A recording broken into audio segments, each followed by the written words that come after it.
We are witnessing the official, coordinated geopolitical redefinition of silver. The U.S. declared it a critical mineral, while China, the world's largest refiner, issued export controls starting in 2026, forcing individual government licenses directly from Beijing. This isn't just a market story, it's a national security play. Silver is irreplaceable as the most conductive element known to science, the lifeblood of energy and data. This dual protectionist move, combined with our 5-year structural supply deficit, guarantees the supply crisis is no longer theoretical. Hello everyone, I'm Eric from Summit Metals and welcome to your Monday Metals Market Update. We've got a lot of exciting things to go through today. Let's start with the charts, and then from there we're going to move directly to what's happening and to a specific forecast, which I'm going to tell you now has deviated substantially from the past. So stay tuned to the end because you're not going to want to miss this. Always remember that this presentation is for educational purposes only. This is not financial advice. Let's start today in the charts by looking at gold. As you can see, gold right now is around $4,073 an ounce.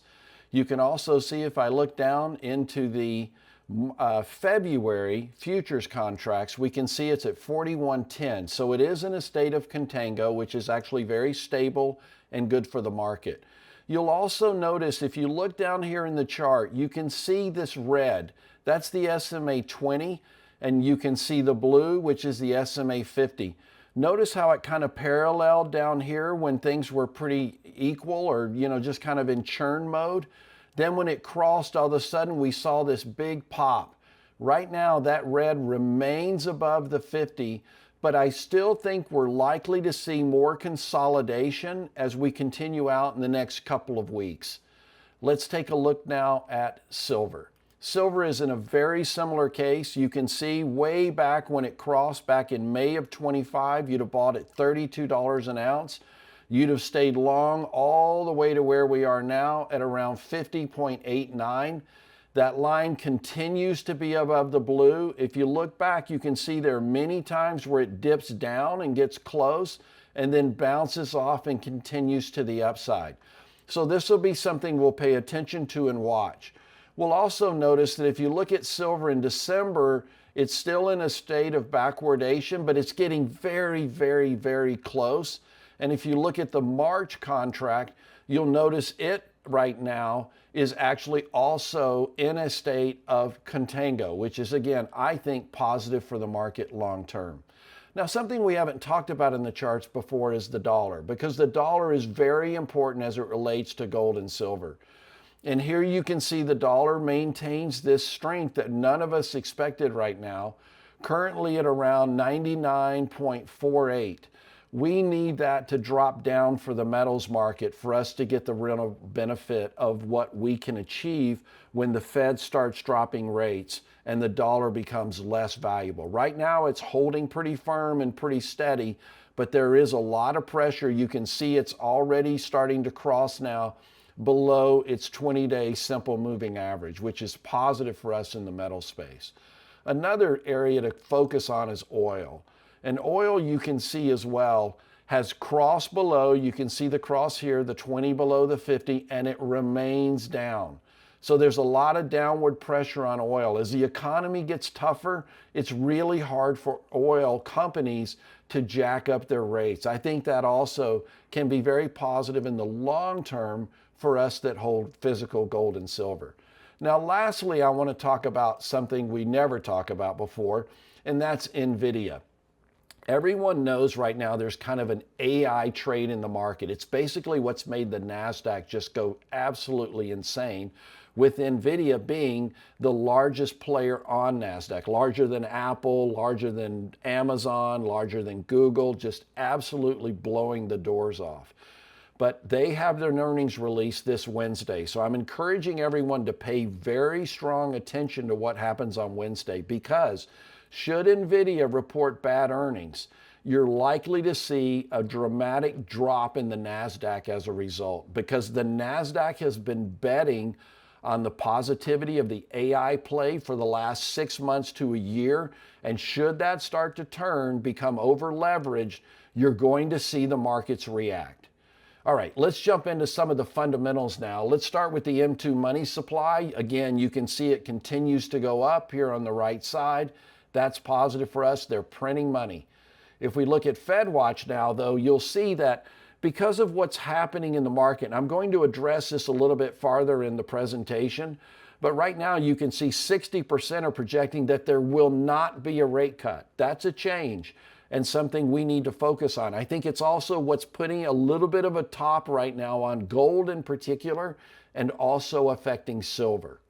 Let's take a look now at the consumer price index. You can see that continues to accelerate upward. So we are definitely starting to feel these pangs of inflation. And if we look at the Fed funds rate, even though they've dropped that rate, it's predicted right now that they're going to hold it steady. That's not positive necessarily for gold or silver, because we want them to drop that rate. That makes our gold and silver more valuable. Let's start now with one of my favorite sites, usdebtclock.org. Here you can see we're now 206 billion closer to getting to 39 trillion in national debt. Truly a staggering amount. And if you look down here below, we talked about how when you get to that 130, it becomes catastrophic in terms of a default last week.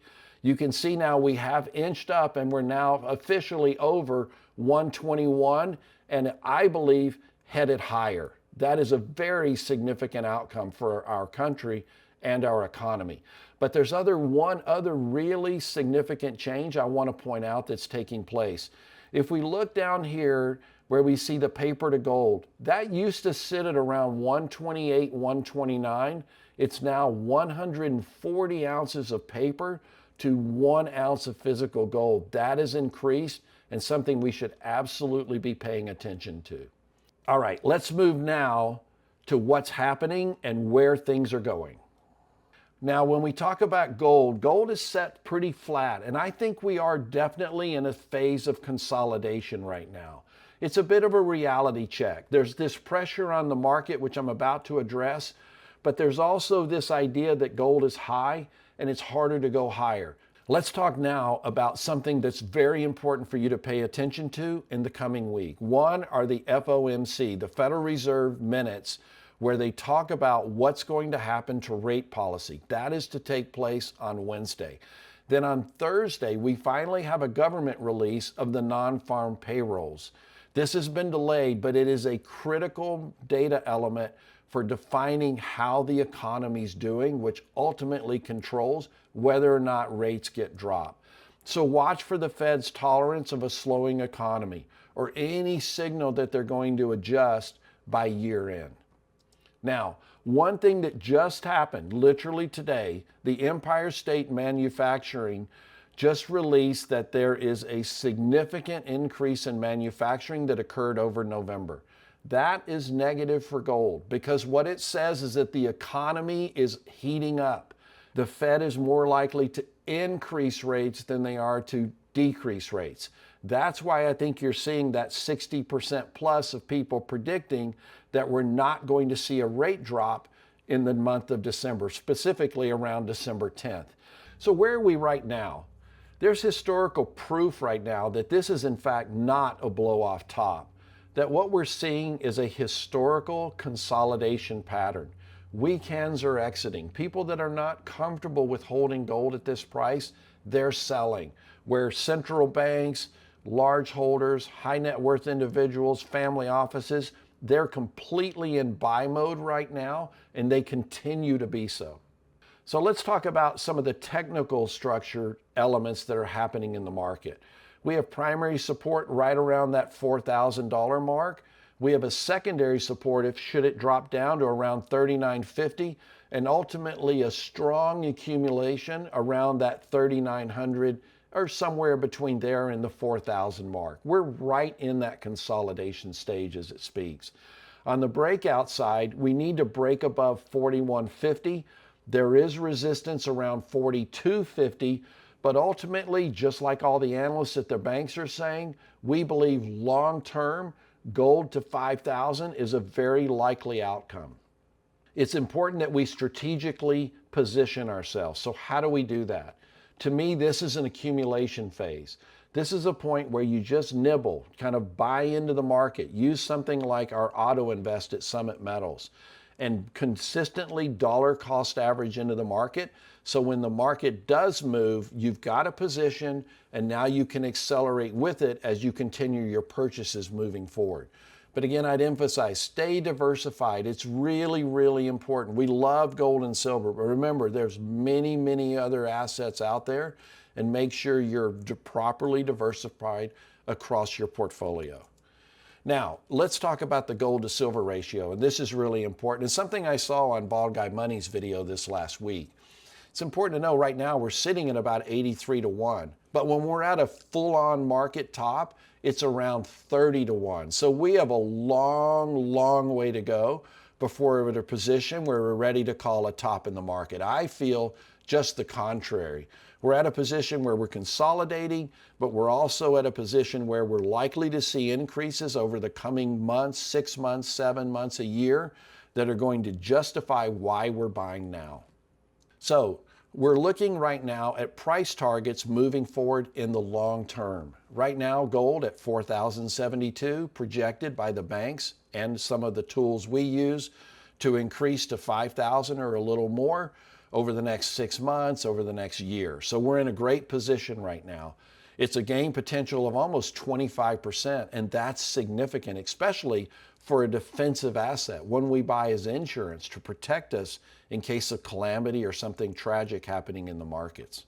All right, let's talk now about risk, because everyone wants to talk about things going up, and let's talk about the other side of the coin. If you look at the chart here on the right side, there's 4 primary areas that we need to pay attention to. One is the dollar strength. The dollar has been strong and continues to be so.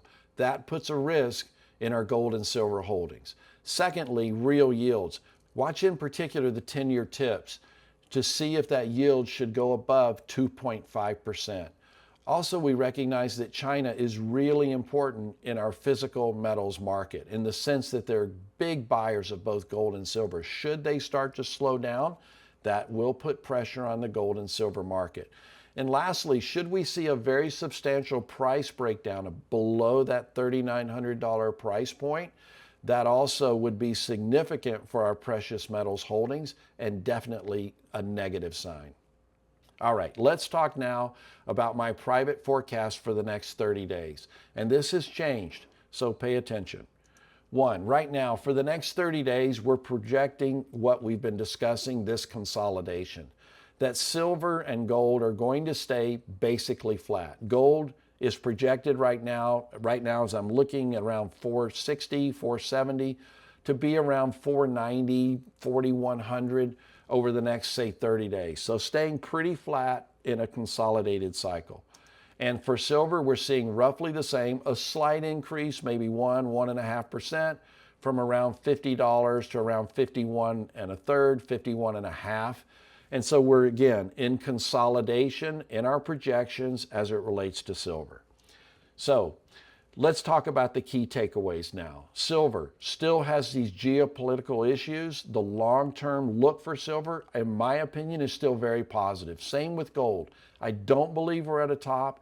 I think we're in an accumulation phase, and that will continue for a while as we then move to accelerate to around that $5,000 an ounce mark. Our strategy is to build positions, to be consistent, and to stay informed and in the game. The catalysts we're looking for, some of those market moves, what happens with the Federal Reserve, jobs reports, things like this. We need to stay informed on these things because these are going to move the market. And the time frame is really right now. We're in accumulation as we speak. We've been in it, let's say, for the last month or so, and I think it's going to continue for another month or more, and that's okay. That's actually very positive and healthy for the market long term. All right, I want to thank you all for tuning in. Thank you so much for being part of our efforts here to inform you on what's happening in gold and silver. For those of you who have lasted to the very end, did you know that only 8% are subscribed? So please do subscribe if you haven't had a chance to do so yet. Thank you so much for tuning in, and happy stacking.